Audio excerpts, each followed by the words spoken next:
Welcome to Colonize the Ocean podcast, where we discuss oceanic colonization, exploration, and education with your hosts Adam Jewell and Brendon Traxler.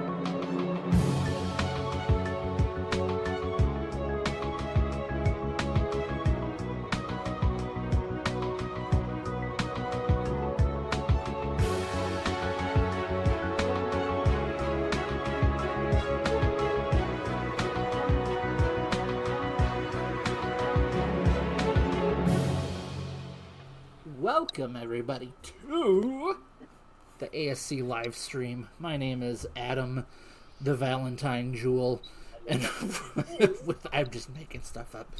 And with us, as always, is horrible S-Babe Hyde. How are you doing, babe?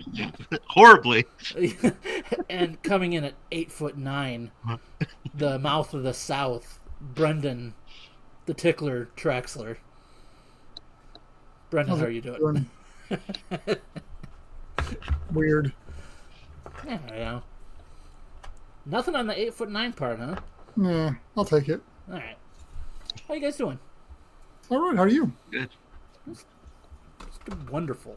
Did you guys have a good, nice, long Memorial weekend? I worked. Well, babe says yes. Yes. Did you do anything? It poured down rain like all weekend long, so it's like even if I was off there, but like nothing to do because just a torrential downfall.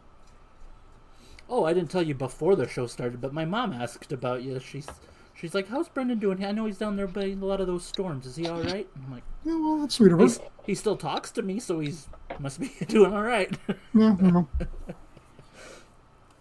Anywho, what are we doing today, Brendon? You were kind of talking about how it coincided with some other going on. Yeah, today. good segue there. Yeah, so just if anybody follows space, literally like an hour ago, SpaceX launched the Starship, and it's one of those things where you never know if it's going to launch or not, but it did. And so when I came up with the idea for this, I didn't realize it was happening today. So it's just a nice little quinkadink there that this happened. But a lot of this conversation that we're going to talk about, basically what we're talking about is, it's something we've discussed quite a few times on here, is the space versus ocean type of thing, the exploration of it, so that's basically what we're going to be getting into today. And I know that you both have views on this, and we'll get into that. But a quick plug here for all that too is, if anybody follows the Colonize the Ocean podcast, which is the podcast spin-off of ASC under the ASC umbrella, there we go. Babe's got the mug right there. The short this week was my hot take on space. And so that was really exciting. It kind of was the precursor of what we're talking about here. And then there's the AI, every Friday there's an AI podcast that comes out for people who want a little bit different format there, but it's going to be about this as well. Basically how it works is I take a bunch of different articles, I throw it in, it produces an AI podcast based off of that information. So you're getting a threefold this week, because you get the short, you get tonight's, and then you'll get the AI then on Friday. So that's what we're talking about is space exploration a waste of space, as the title implies? And did any want to chime in there first before we started getting into some facts and other information, and through your, because you guys don't see my notes, you don't know what I'm talking about before we get on here, except for the general idea of it. I listened to the short. Okay. And so you kind of got an idea where I'm going with it then too. Yeah. So I did have some difference of opinion. So yeah. Oh, okay. I'm liking that. Adam, did you listen to the podcast? Nope. Well, okay then. So the reason this came up is we were having a discussion the other day. I think was it just you and me, Adam? I don't remember. Anyway, I was talking about one of the content creators out there in the realm, and he's called the Angry Astronaut. No, you were talking with Babe about this, not me. Yep. It was in the group chat though. Yeah. And so his whole thing is, he's just, and like when I first started watching him, because there's several out there I watch, the Everyday Astronaut, which is Tim Dodd, he's like the main guy for all this. There's the Launch Pad. There's like one or two that you watch as well, Adam, that cover like space launches and stuff like that. So there's all these entities out there that are making careers off of this, and it's like, again, why doesn't ocean have this? And I mean, there's multiple reasons why, but it's one of those things where I feel it needs to change. But anyway, the angry astronaut, his whole thing is he's this just middle-aged dude that wears sunglasses, holds a microphone, and yells at the camera about stay angry about space and stuff like that. And you gotta check him out. But anyway, when I first started watching, I'm like, who watches this guy? But here I am watching every one of his shows and stuff like that. He's kind of pivoted now to more like UFOs and stuff like that over the years, but the fact still remains. So that I said, maybe I should start doing the angry aquanaut instead of the angry astronaut, kind of a spin-off thing, but covering basically the same thing. Anyway, so that started this whole conversation here about what we're talking about, and got me looking back into it and really thinking about, I feel like I have been, because, we all grow up, I think a lot of us grew up wanting to be astronauts or loving the space thing like that. It holds a place in our hearts. And so maybe I've been a little bit too kind to the space industry. And I my hot take, I guess, like from the short was, I think we're wasting, it's a waste of time and money at this point in time to keep on funneling money into the space industry. And so that is the precursor to everything we're going to talk about a little bit better. That's where I'm at. So I didn't know if you, babe, if you wanted to wait until I play my argument out, or if you wanted to jump in there and try to. Oh no, play it out. Let's go. Let's see. Let's just go. Adam, are you just along for the ride, or you got anything to throw in there first? I'll interrupt you if I have anything that I want to interrupt you with. Fair enough. I want to hear your thoughts here. So basically, I looked at what's the pros and cons of all of them. Also, I was looking at so in a business world, what's the ROI on it? What's your return on investment on space industry versus ocean exploration, something like this. So I did a lot of research on trying to figure out, what all these things were. So pros and cons. I mean, I think most of the pros and cons we kind of know just by if you know anything about those industries, whatever. The biggest one for space, and which is hard to even when you're looking at the ROI too, is put into any kind of figure, is the knowledge aspect of it. We have gained so much insight and knowledge just into our universe, where we potentially came from, what's out there. Adam and I have had discussions, which he hates, about the size of the universe and just spanning out and just seeing everything's out there. And I mean, 100 years ago, we had limited, even 100 years ago, we had limited ideas about all this stuff. And so, I mean, we've got this awe that comes with the space exploration out there. So that's a big one. Plus, we have gotten technologies that without those, we would not be sitting here doing what we're doing right now. I mean, without GPS and satellites and, which gives us internet, commercial, even some medical stuff. And the fact that we've been able to get some technologies brought down into a more scale format because, we had to make them work in space is the necessity of the fact we were able to get technologies down smaller. So those are, and like I say, and the inspiration aspects, which I talked about before. So there's a bunch of the really good pros for why the space industry is worth it and why it's a good thing. Con-wise,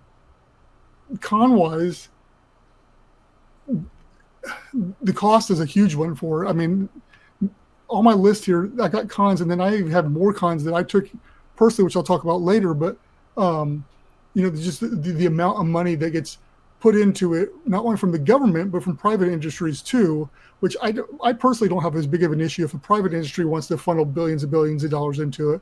But when taxpayer dollars or something along those lines are going towards it, that's where I start to take a little more offense to it when there's a disparity in what ocean is getting as well. So that's why it's more of a con for me.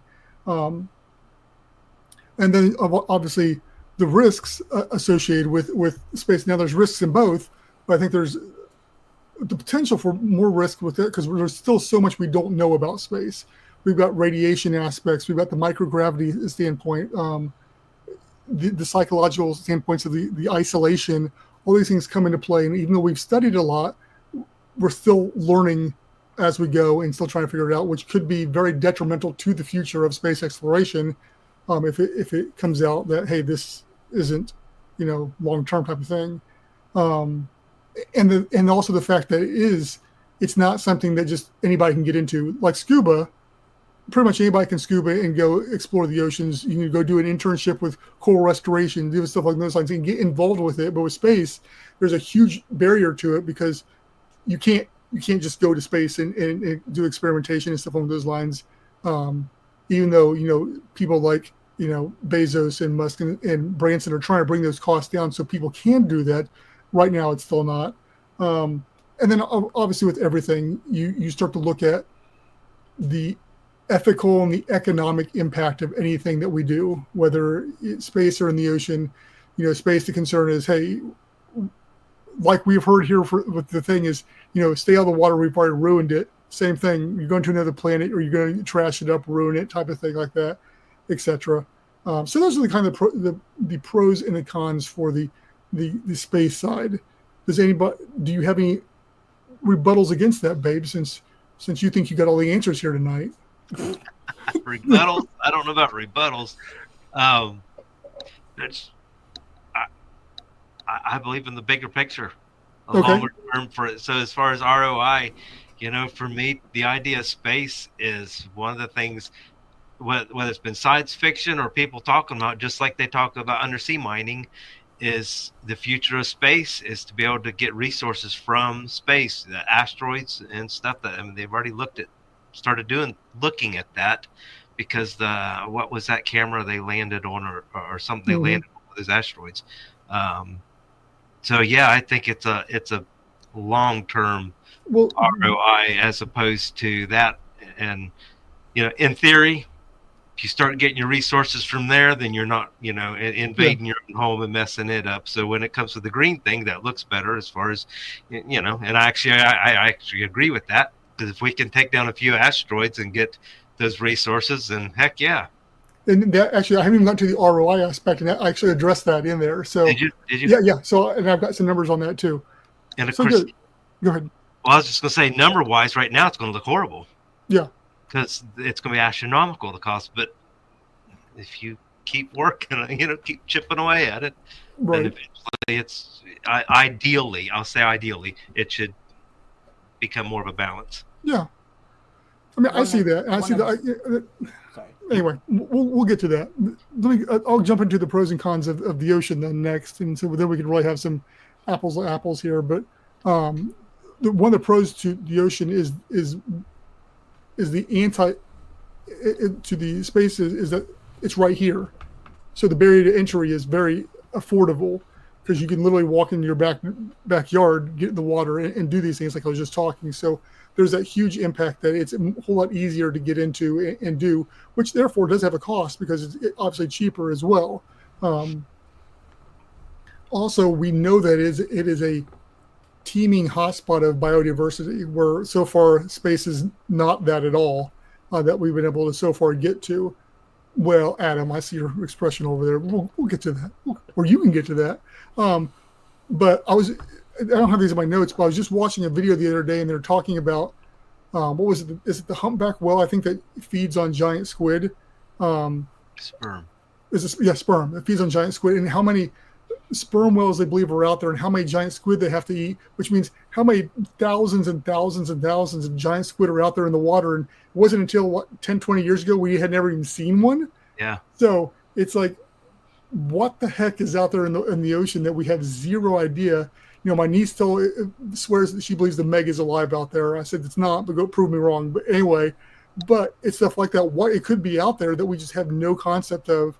So it is an alien world that we just know nothing about. So there is that biodiversal background that we've got. And as you're talking about space, the ocean is a potential for mining, for food, for medicinal stuff like that. All these type of things that we are realizing is down there, and there's tons of untapped real estate to experiment on these things and look at these pros or cons in that standpoint there.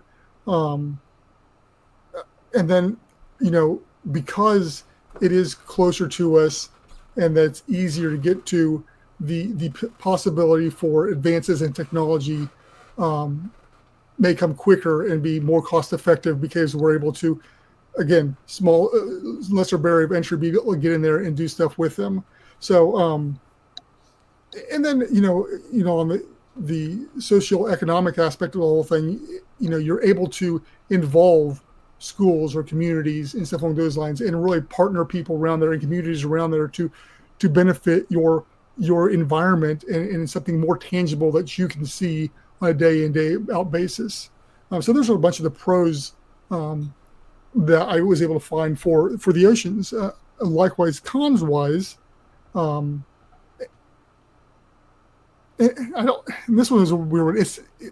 The one kind I have listed here is underfunding, and that's a con because you can't get as much done. I think is more than anything, and then all these things, it seems to spur from the fact that there isn't as much funding for it because you've got the limitations of technology, because it is an alien world, and because the pressures and the inhospitable whatever that word is.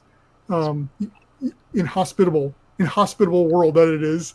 You can't just easily go there, at least at depths, to really get in there.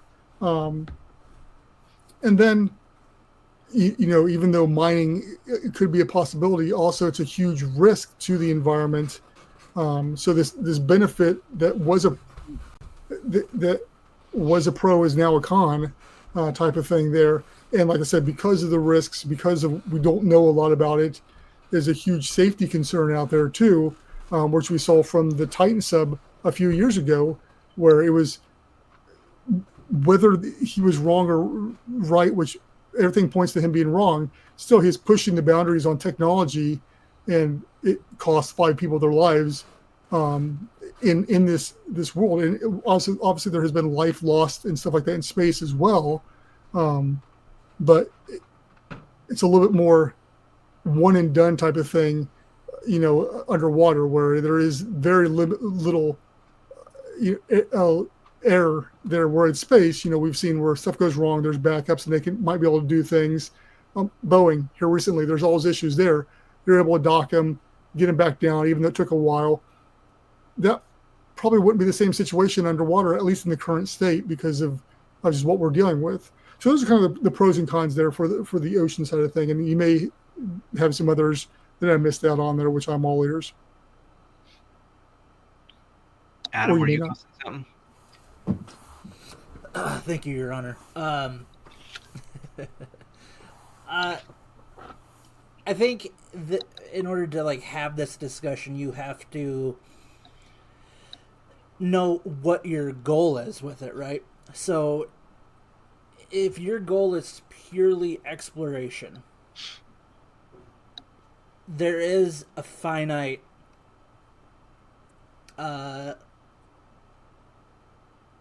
limit to what we're going to find in the ocean. There's only so much. Yeah, there's obviously a ton that is unexplored and this stuff. So eventually, yeah, you could figure it all out, but then once you figure it all out, then it's done. Uh-oh. But he froze up. Did I? No, you're fine. Oh. Sorry. But space, as far as we know, is infinite, right? So exploration really never ends with it. And so, once again, now if you want to have the argument about resources, obtaining resources on Earth, almost, I can't think of hardly any resource you can gather that does not have a environmental impact of some sort or another. And there's ways to counter it, sure, like cutting down trees for wood. Yeah, you can replant trees and all that. And people are finding out how to make better use of certain materials, say bamboo and whatever. So when it comes to stuff like that, mining certain types of ores and minerals and all that, is there possibilities and whatever to do that in the ocean? Sure. But is there a big consequence with it as well? Very possibly. So it all, to me, depends on what your motive is with it. To me, for a crew like this, and I can't speak for the both of you, but for the goal of, say, just having an underwater habitat, the goal is not about revolutionizing anything. It's about being able to enjoy a new atmosphere, enjoy a new ambiance, being able to have a place where you can learn and do stuff, but its purpose isn't necessarily to explore, because you wouldn't drop one somewhere where you have zero idea of what the terrain is or whatever, you know what I mean? But so yeah, like I keep repeating myself, but it's like it all depends on what your goal with it is with the ocean or space. Because I think it's fair. I think it's kind of Babe's point earlier is like long term versus short term plays a lot into it as well. So yeah. Like I have it pulled up right over here. Sorry, babe, I didn't mean to cut you, but like what they've been talking about a lot in the news lately is like how the Chinese are trying to figure out a way to mine, or not mine, but like harvest the helium-3 from the moon. Mm-hmm. Because if they can harvest or get enough of that, that can power nuclear fusion reactors on Earth and all that without having to. And once again, cost. Like, what's it going to cost to go and retrieve all of that stuff and process it and bring it back? But does the benefit outweigh that cost? You never know. So it's like, and like you said, the asteroids that have, like they talk about, like they have certain minerals and crystals and ores that like could be huge benefits if like you're able to find a way to direct them and blow them up here safely and be able to like retain all the stuff without having to destroy the Earth. But having that available. So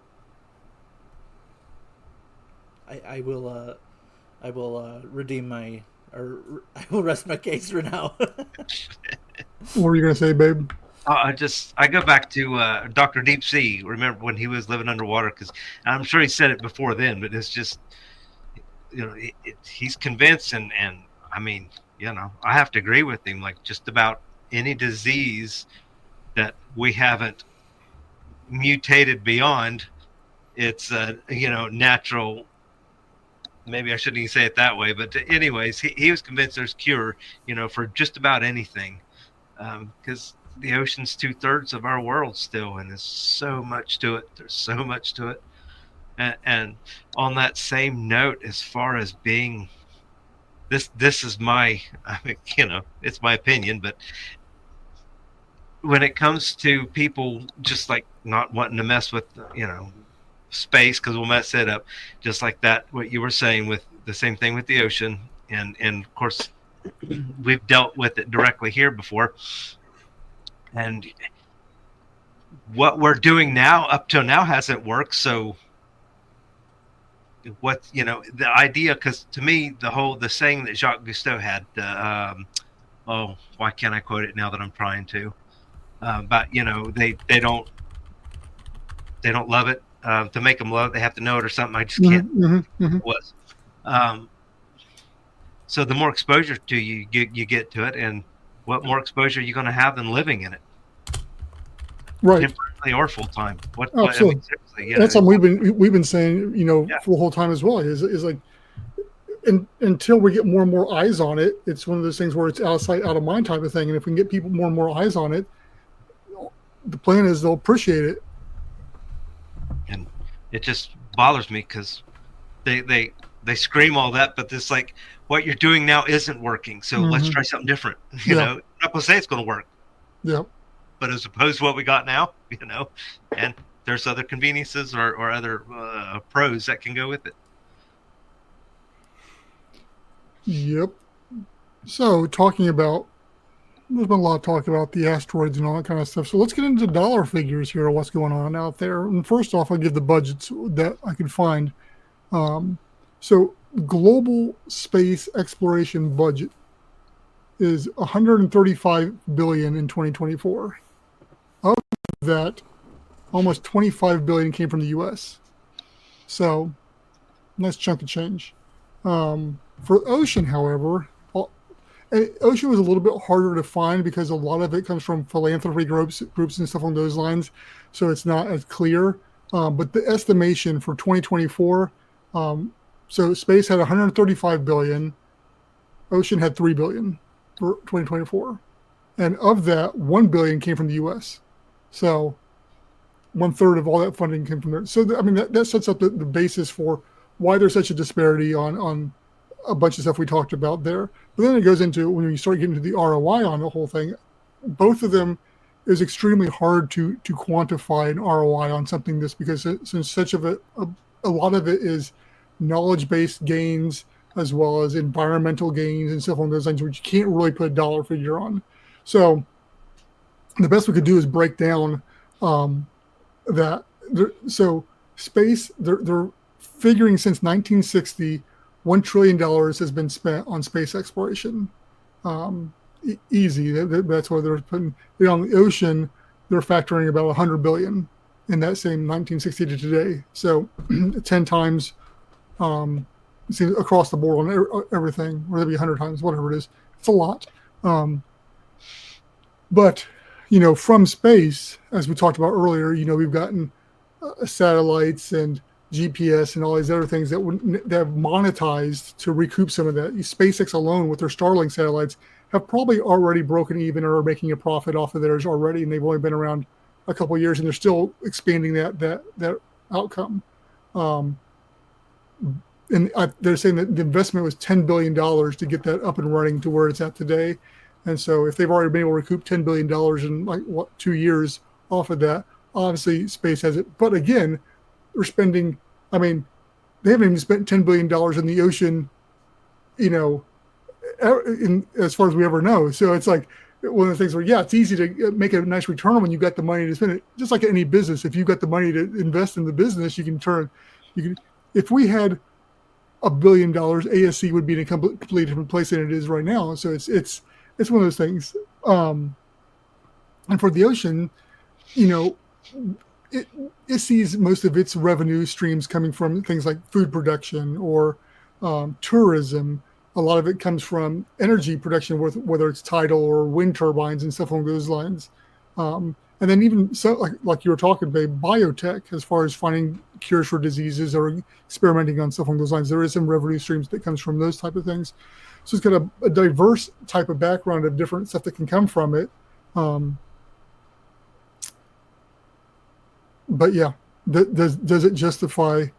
I think justifying it isn't the right way to put it, because if you look at it from solely a business standpoint, probably neither one of them make much sense.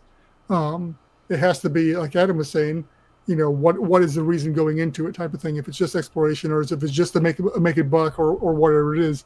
So you look at it like that. It maybe looking at the ROI is the worst way to look at doing something like this, as whether it's going to make money off of it, but it's as Babe was saying, the more the long-term thing. The asteroid, I think I had that number wrote down here somewhere. But yeah, it was, maybe I didn't.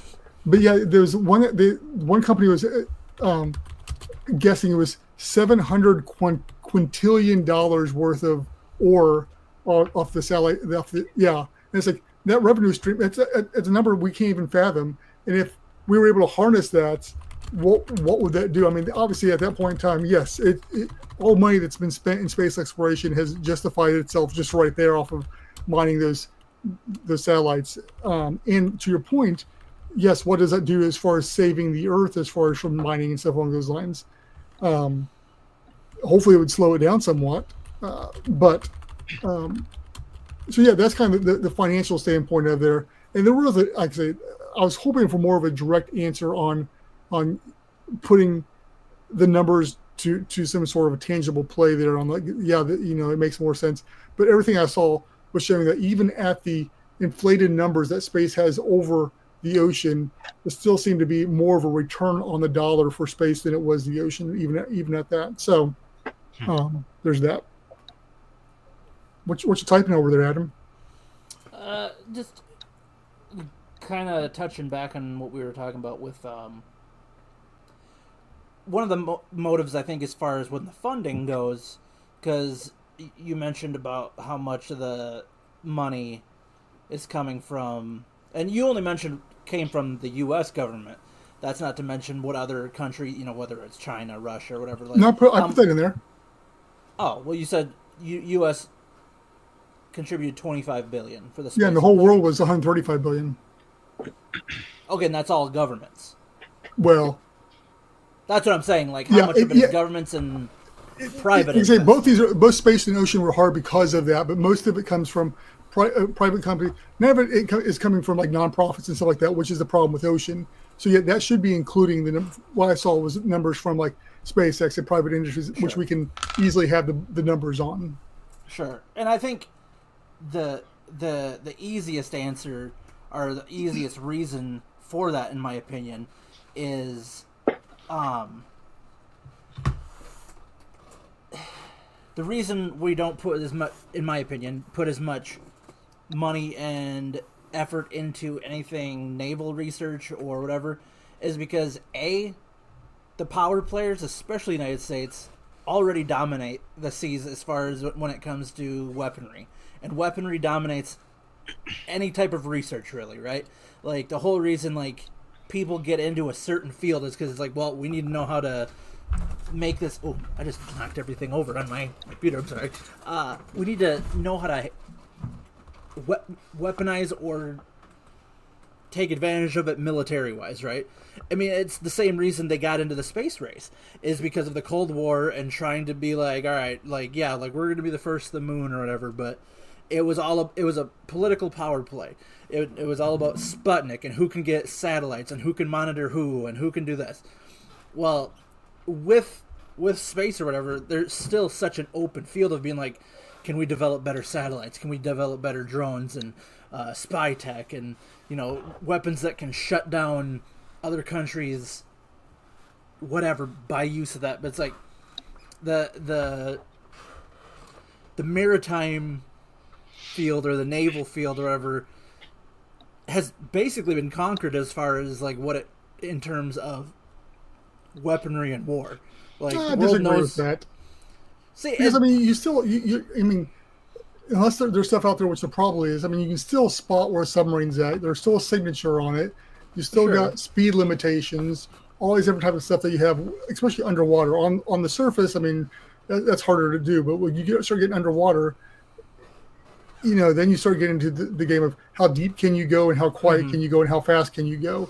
And those are the big three that we're still, we believe, combating against. You know, I don't think supercavitation or anything like that is on a standard submarine at these days that we're going to be going, you know, 500 miles an hour under the water. They're pretty impressive.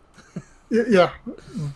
But I get your point, but I'm saying because it's still like the Wild West, where it is fresh and it's new. So yeah, continue on. Yeah. So like, I mean, we've figured out enough to know what efficient trade routes are as far as like the waters go, and yeah, there's always like the discovery of like how do we make weaponry better in the water and stuff. Yeah, like you were just saying, but for the most part, we understand what we're doing on Earth, and we understand where most countries, you know, what they contribute to that big picture. You know, United States having the largest navy, but then like there's China, there's also, I just pulled up like commercially Greece and China have like the biggest like commercial fleets of ships and stuff, right? So, but going back to that though, it's still the Wild West when it comes to space, and we're all still trying to, every country wants to be the one that like has the upper edge in that, and that's why they're putting so much money into that, is because it's just like, well, like we haven't even really established the rules on how you would fight in space, whereas like we kind of have those rules as far as like, oh, you can't be in these waters, you can't be in these waters, or these are commercial waters, and whatever it may be. So there's still a lot of gray area that politically people are trying to take advantage of while they can. Fair. I mean, and politics moves everything. Where the dollar moves everything. Yeah, so it's like if the government's not going to put money towards anything that does not give them an edge over someone else, and that's any government body. That's not me saying the United States alone, but that's every country wants to have an edge on something if they're going to put money towards it. Mm-hmm. No, I agree. I guess you know, semi in closing type of thing, but I guess my big issue with space versus the ocean is twofold. First and foremost is I don't have a problem with the private industries doing what they're doing and funding it. They're using their own money to do it. It's when the government, if the government was 50-50, hey, 50% of our funding goes towards space, 50% of it goes towards ocean, this would be a moot point, and we would see the oceans be probably a lot further along than things are, or space would not be as far. But I think that, well, again, that's where the private industry comes in, and we're seeing that what SpaceX has done faster than what government agencies have been able to do in decades. Even Blue Origin, even though they're not really putting people in space, even though that's what they're advertising, still they have monetized space travel and brought that price down, and they continue to bring that down as well. So, and same thing with Richard Branson, different techniques to do this. But there's that's a all business plan for it. There's a business plan because they're trying to make money, but also they brought this stuff down and brought it to the everyday person, which was never, at the rate the government goes on things, it was decades away from ever happening, which now it is because of private industry. Yeah. I am a big fan of privatizing most things, and because of issues like this, it's better competition. There's not a monopoly where they can just do whatever. So same thing with the ocean. So that would be the one thing. If it was 50-50, cool. But my other problem is that I think that space is mankind is not designed for it. The microgravity, we've already seen the atrophying of the bones and the muscles of living in microgravity that happens when people are up there for just a year. Let's go to the moon or the Mars and try to live there for a period of time. What's going to happen to the body? We still have no idea, even if you can procreate in space, in a microgravity thing. It's a question that they don't know what's going to happen when you try to procreate in space because of microgravity. And then there's radiation issues because you're not protected by the atmosphere that the Earth has provided for us, or it's going to be a different thing there. Even loss of vision has been experienced by most people who spend any time in longer time in space because of, again, microgravity, how it messes with your eyes. So it's a completely genetically, we're just not designed to live there. So if for some reason we're able to work through a bunch of this stuff, which I believe technology will work through a bunch of this stuff, but it's going to get to the point where the next generation who's born on a foreign planet will not be able to come back to Earth. The bodies just won't support those gravity and stuff like that, unless they're like in a bubble or something along those lines. And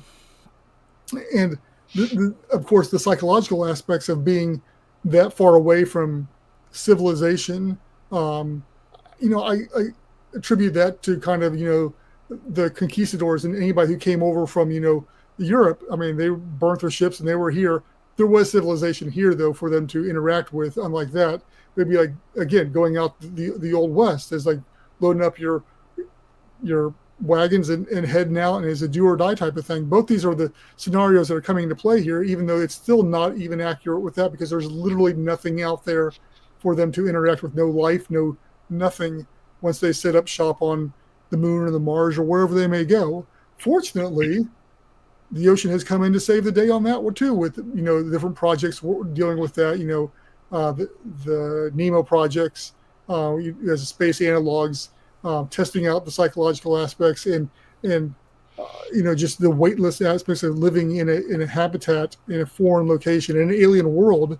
We've been able to experiment a little bit with that. Obviously, it's still definitely not the same because you do know in the back of your head, hey, I am 60 feet from the surface and I'm going to be safe type of thing versus, 60,000 miles or whatever it is. But so that's my big concern on, and I think that the space agencies know that this is an issue, but they can't come up and be like, hey, humans we can't do this. Humans can't do that because all their funding is going to be wiped out at that point in time if they own up to the fact that mankind can't live in space for extended periods of time. So what do you do? And without completely, genetically engineering people to live in a micro atmosphere or microgravity and stuff along those lines, you're looking at snake oil salesmen out there drumming up money, which a lot of people think Elon Musk kind of is, and I'll give it to him. I can see that a lot of times, but still, the fact is that's my concern. That's my whole thing with the whole thing is that yes, from a mining aspect, from the satellite aspect, from GPS, all these benefits we're getting from it, great. I just think there's some dishonesty going on there with it, and there's a disparity in the budgets that need to be justified and fixed. And so that's why, in my opinion, that it is a waste of space. Mic drop. Bam. And hey, Brian, how's it going? Brian, since do you think that the space industry is a waste of our taxpayer dollars in whatever? You're turning into a political thing by saying, is it a waste of our time? Yeah. I'm Glenn Beck. No. No, it's Alex Jones. Oh, Anyway, so that was my mic drop moment. That was what I had. That was my notes. What do you guys got? I mean, or are you safe with what your viewpoint is on that? So I know, maybe you kind of feel like, long term it's worth it because of the environmental aspects and the possibilities there from that. But you got more to it than just that. No, I mean, just science fiction has always led. So somewhere something. I mean, it's going to happen. Yeah. And I think it needs to stay happening. But I agree, the disparity should be closed between, ocean. Because again, it's 2/3 of our world. Why wouldn't you put a little more into it? But I always think of it as a podcast or something. I can't remember how long ago I listened to it, but it was a guy, I think down in Florida, that started growing some kind of algae that's used in rocket fuel. Like they grow it in the ocean, and it's like, and it's used for fuel. Yeah. Brian, actually, he's like, he doesn't feel it's a waste, but we should explore more of the 99% of the unexplored ocean. Agreed. And I think that's, well, I think that's why we're all here, because I think we 100% realize that. And as I know you missed I think you missed the beginning of what we're talking about here, but that was a really big part of it. It is an alien world that we're just not exploring, or that we are just very slowly. Meanwhile, we know more about Mars, we know more about Moon than we do about our oceans. We've mapped it more. We have better information about all those. We have better information about most of the planets in our solar system than we do our own ocean. And I mean, that says something about just how inhospitable the ocean is to get to. But even more reason why we should be there. Unless you want to put the conspiracy theory hat on and say we know what's down there and that's why we're avoiding it, which some people will say because you used to spend a bunch of money exploring and then all of a sudden it kind of like, hey, you know what, we're done. What they see down there? Was it the aliens from the abyss? And they're like, hey, yeah, no. Isn't that like a creepypasta thing where they're saying like, NASA used to spend all their time exploring the ocean until some certain date, and then they immediately switched their money they switched all their money trying to get off the planet, and it's just like, okay. It is. Yeah, my niece has sent that one to me. I'm like, whatever. I'm like, yes, we have always invested into it. We don't do enough, but I don't think that's it. They probably got tired of looking at certain fish, and they're like, all right, they're all fish. Like, I've heard the same thing about the moon stuff too. Like they never want to go back to the moon because what they found, it's like whatever. Well, the dark side, don't go on the dark side of the moon. Everybody knows that. Yeah. If you want to Pink Floyd go with the conspiracy theories, then there is something to interact with out in space, right? Yeah. We could get into a whole other... Oh yeah. Whole another podcast. I just like to reiterate the fact that it's just like, once again, if your funding is coming, or like the majority funding is coming strictly from governments, right, and not from privatized industry, we're at a point where it's just like, if there's not a military advantage, like they don't want to do it, because especially say like some unnamed country or whatever, they do discover something really cool in the ocean that like is like just invaluable, it's just like one of a kind. Well, certain governments have the military strength to maybe be like, that's ours now, like, because we invested our money in figuring out how to just take things or start fights with people to be able to take things that might not be theirs.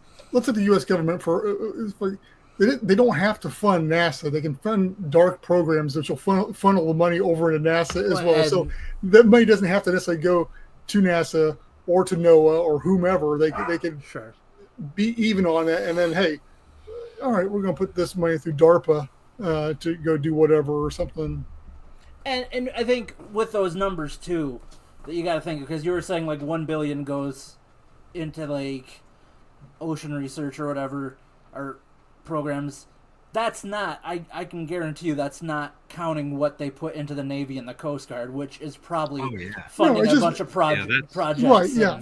Defense fund is completely different. It's strictly space exploration, ocean exploration, something along those lines. I mean, if they invest like hundreds of millions of dollars into adjusting jets to have a small tactile advantage, they're putting billions of dollars into anything, like, or in all their groups to, like I said, everything's always about the advantage of what you can get. So, and who knows, there could be, we talked about it, I think, on the last live stream we did about supercavitation, and I'm gonna murder my dogs, and that maybe there is craft out there already that does know how to do supercavitation. It's just not public yet, you know. I mean, we know it exists. It's been existed for.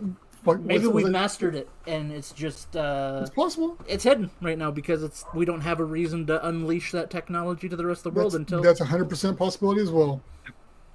History proves all that true. Yeah, which we talked about last time as well. So with the USOs and stuff along those lines. So yes. I think now would be a good time as any to like start shilling our vitamin supplements or whatever that I think most conspiracy shows. Is my taking NADs? This podcast is brought to you by NyQuil. No, sleep on it. All right.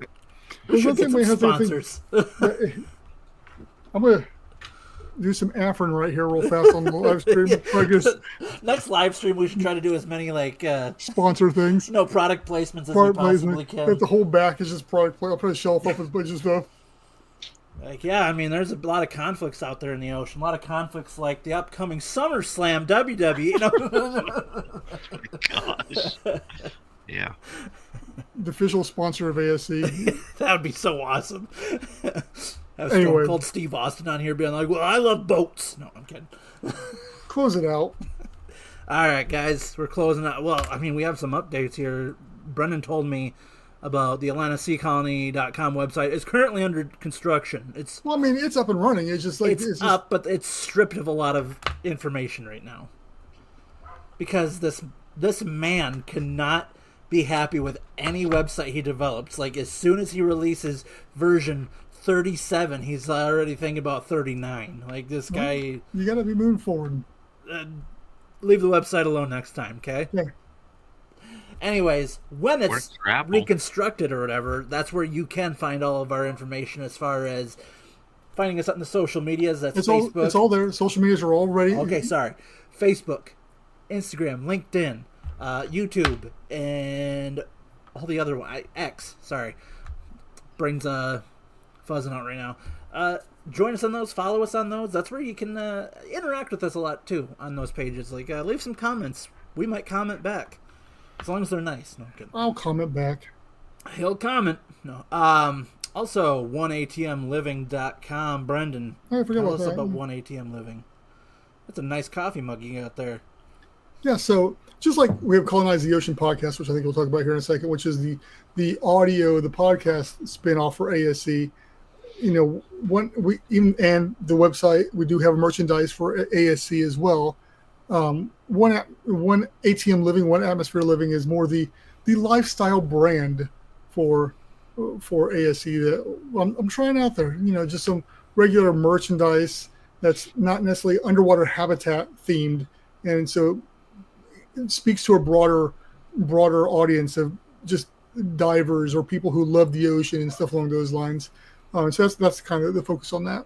Yeah, on the real world, you have like the hunters and the ranchers that really like Carhartt products, and that's their lifestyle. And then like you have I don't know, like people that are into sports like to have their jerseys and their fan wear and stuff. And then you like swingers like pineapples. But then we have One Atmosphere Living, 1atmliving.com. That's our lifestyle. Yeah. Yeah. You like how I slid that in there? Yeah. All right. Colonize the Ocean podcast.